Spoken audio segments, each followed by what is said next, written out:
그런데 이제 교수님이 보셨을 때는 그래도 우리가 다시금 상승장으로 전환될 가능성은 좀 있다라고 보실까요?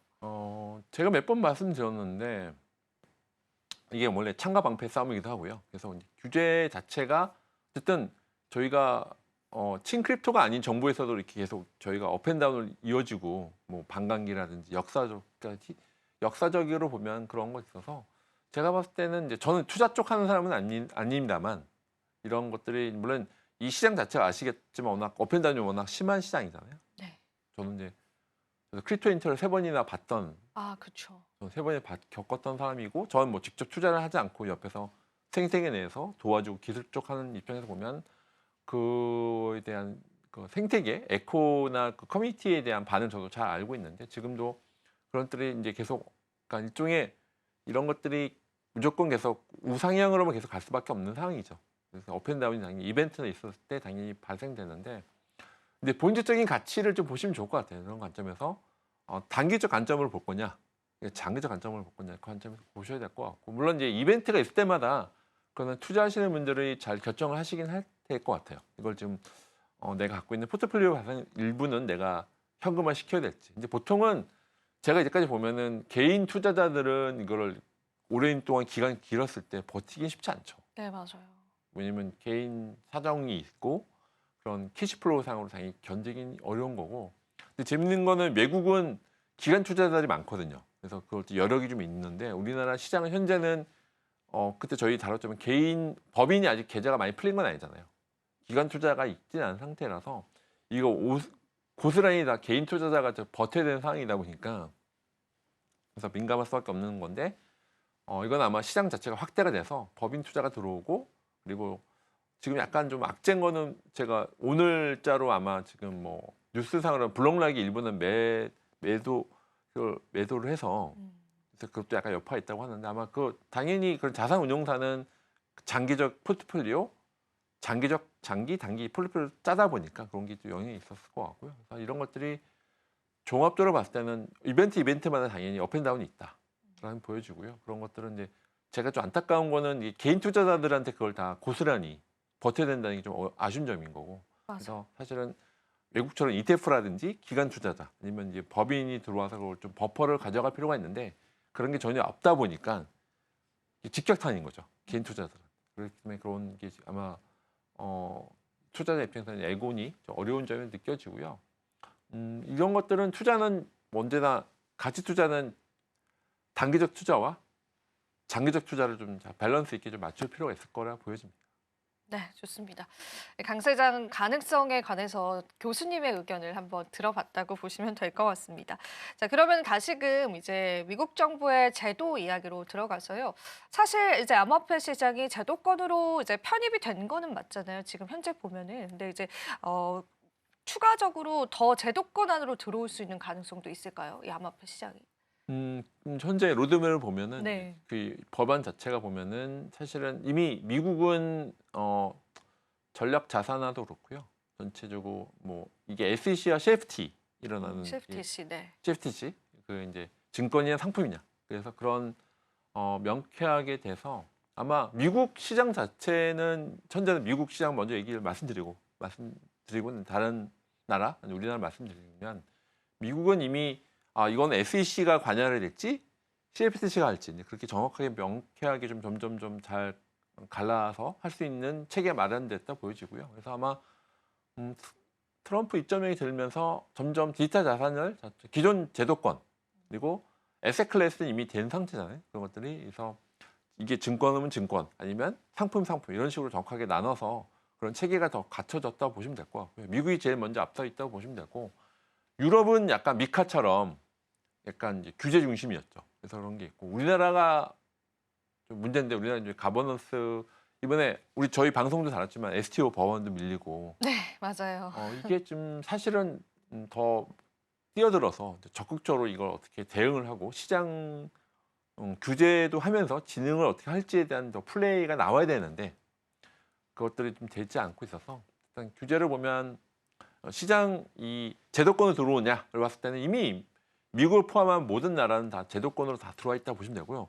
우리나라만 유독히 지금 STO도 밀리고 있고 기본법만 제정 상태고 특근법만 있고 이게 사실은 전체 기본법 2단계라든지 이게 좀 입법이 더 가속화돼야 되는데 지금 뭐 정책 사항도 그렇고 여러 가지로 좀 가버넌스가 좀 안 잡혀 있어서 그런 것도 있고 사실 어제도 아는 변호사님들 이런 얘기가 나왔는데 다 안타까워하세요. 음. 사실 이게 좀 트럼프 2.0 때 초기 때 더 빨리 치고 나가고 같이 좀 미국 가서 이렇게 트럼프 대통령과 골프만 치는 게 아니라 골프 치면서 이렇게 어떻게 저작 자산이나 우리나라 제조업체하고 있는 그쵸. 것들을 맞아요. 크로스보더하게 할지 뭐 이런 얘기를 하면서 그때 우리 결제를 스테이블 코인 있는 거 우리 뭐 미국 스테이블 코인과 우리 코리아 원 연결된 거 이렇게 좀 뭔가 해보자.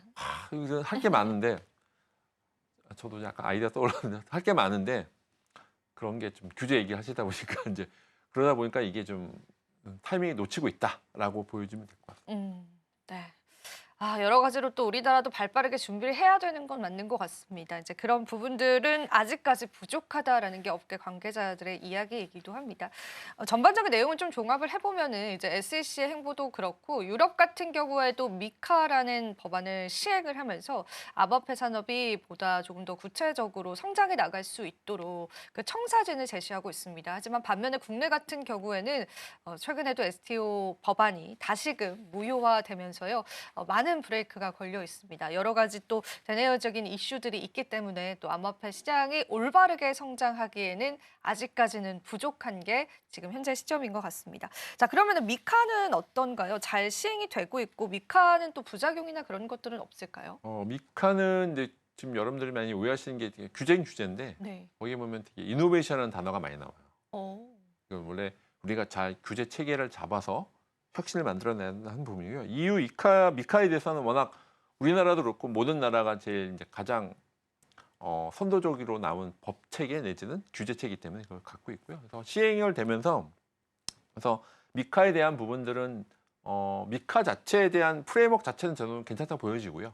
그걸 실행해 나가는 과정에서 이제 문제가 발생될 수 있는데 이런 관점에서 보면은 우리나라도 그렇고 이 미카를 잘 채용할 수 있다고 보시면 될 것 같고요.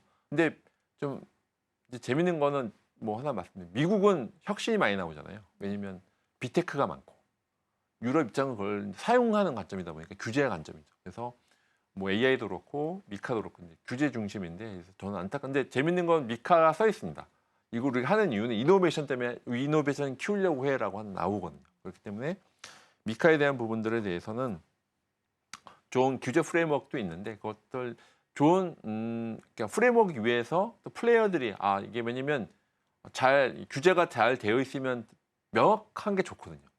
사업하는 입장에서 보면 불명확성이 제일 어려운 리스크거든요.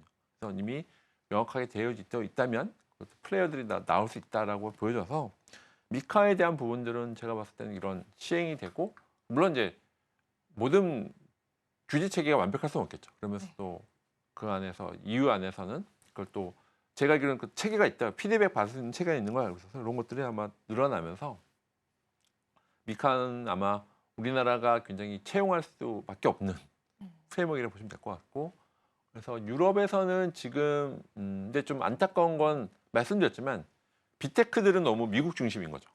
유럽은 사용자 그러니까 GDPR이나 다 사용자 보호를 하려고 하는 거예요. 그러다 보니까 그런 약간 접근 방법에서 미국과 유럽의 차이가 있다. 우리나라는 어떻게 될까요?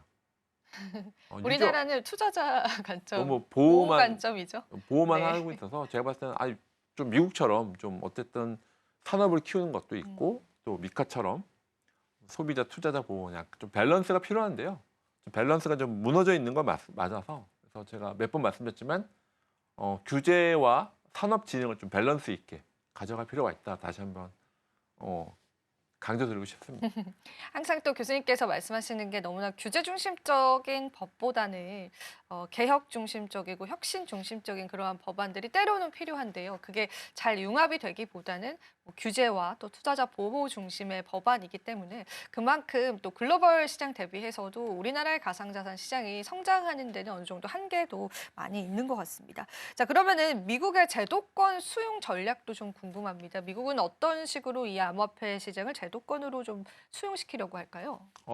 지금 보면 일단 통제된 개방이라고 해요. 암호화폐를 기존 금융 시스템으로 이제 편입시키되 네. 뭐 KYC, AML, 이렇게 트래블 루이즈, 그러니까 세금 감시 강화해요. 그러니까 당연히 기존 디지털 자산은 기존 금융 시스템 편입시키는데 중요한 거는 노이어 커스터머 그리고 자금 세탁 방지 그런 거 트래블 룰을 해서 왜냐면 이 아까 우리 뭐 북한에서 이번에 해킹해서 탈취했잖아요. 그런 것처럼 이게 자금 테러 자금으로 들어가는 왜냐면 9.11 이후로 테러만 있거든 미국이. 그래서 9.11 이후로 자금 세탁 방지는 굉장히 강조한 게 테러 자금을 방지해야 되는 게 있어서 KYC, AML, 트래블 룰이라든지 세금을 탈취하면 안 돼 이런 식으로 해서 이런 것들이 강화가 돼 있어서 이런 것들은 아마 기존 금융 시스템에 편입시키면서 KYC, AML은 FATF를 중심으로 재밌는 얘기였습니다. 그 트럼프가 다른 건 다 돈을 안 냈거든요. 뭐 WTO도 안 돼, 다 안 돼. FATF는 돈을 냈대요. FATF가 정확히 어떤 기관? 그게 이제 자금 세탁 방지를 자금 세탁 어, 방지 기관. 하는 파이낸셜 액션 태스크포스라고 하죠. 네. 그것들이 이제 자금 세탁 방지하는 쪽인데 유일하게 돈을 냈다고 하더라고요. 그러니까 유엔도 돈 안 내, 다 안 내는데 FATF한테 돈을 냈대요. 왜냐면 그 자금 세탁 방지, 그러니까 테러 자금이 흘러가면 안 돼라고 하는 그렇죠. 네. 그런 방점이 있어서 좀 재밌는데 뭐 트럼프가 다 돈을 잘랐는데 FATF는 돈을 냈다는 얘기 들었습니다. 그래서 이런 것들이 자금 세탁 방지에 대한 부분이 중요하다고 느껴서 트럼프가 그런 것들은 있어서 KYC, AML, 트러블 룰은 계속 강화를 시켰다는 부분이 있고요.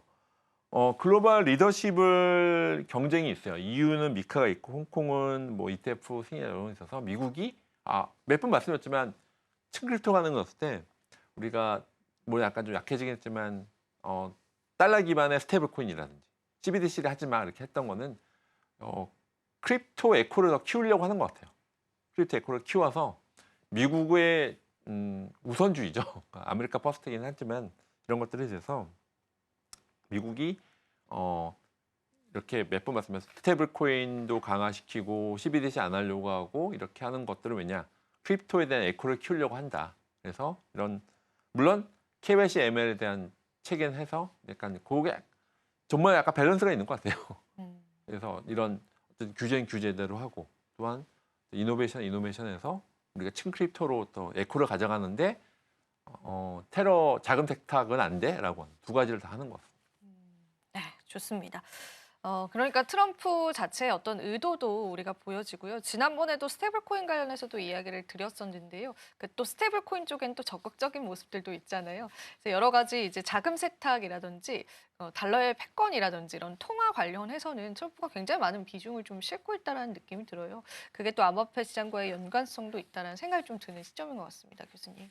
맞습니다. 네, 그럼 저희가 이제 마지막으로 이번 또 사태 그리고 또 이번 SEC 행보에 관해서 결론을 좀 내면서 앞으로 우리가 투자할 때 어떤 점들을 좀 유의해야 하는지 교수님께 마지막으로 짧게 한번 들어보겠습니다. 네, SEC가 어쨌든 철회하는 건 되게 좋은 메시지잖아요. 그래서 그런 것도 우리나라에서도 그런 거래소들 안에서도 그러니까 그런 거 가는 것 같아요. SEC가 이렇게 바뀐다는 건 트럼프 입점력에 큰 흐름이 있는 거죠. 네. 지금 크립토로 가고 있는 게 있어서 우리나라에서도 어쨌든 지금은 이제 가버넌스 빨리 잡혀서 그렇게 층크립토에 대해서 아니면 디지털 자산에 대해서 우호적 아니면 밸런스 있는 시각들이 나오는 정보도 들어오고 플레이어도 나와서 이렇게 좀 돈만 성장할 수 있고 그래서 덕분에 우리 투자자들도 안심하고 지금 이제 장이 안 좋긴 하는데 좀 으쌰으쌰하기도 하고 같이 그래도 어떻게 더 좋을까 하는 이런 선순환되는 그런 생태계가 만들어지길 바라고 저도 부족하나마 기여하도록 하겠습니다.